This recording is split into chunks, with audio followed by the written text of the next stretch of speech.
EDC perspective, why you think that Canadian companies must go global?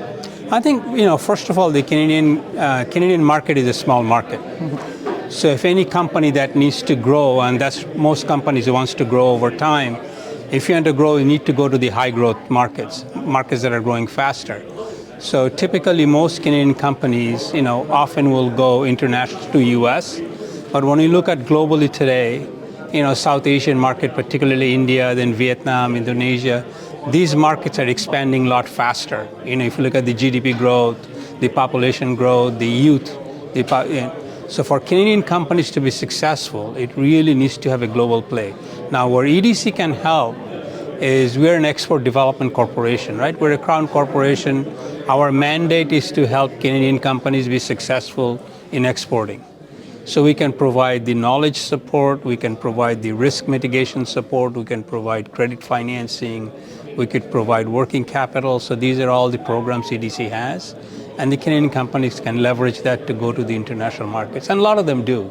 And I think it's to be used more and more for Canadian companies. So what is the perspective now as of today? Like much of the Canadian companies, they are not global, or there are? And also, in relate to this, what about the tax regime here in Canada? Because Sorry? The tax system. Because we see if Canadian companies go global, and we need a FDI also here in the country, but we have a capital gain tax also coming. Many investors, they are scared.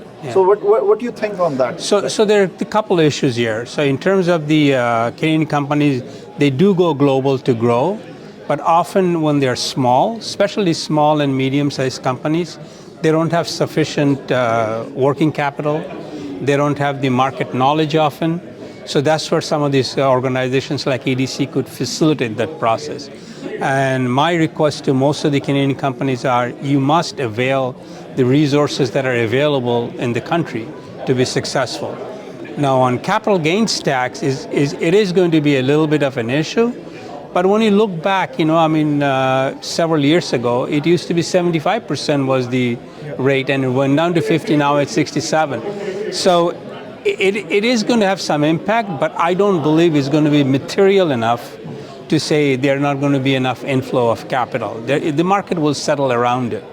But in terms of the growth aspects, the Canadian companies must need to have a better footprint in an international market. Okay, thank you very much.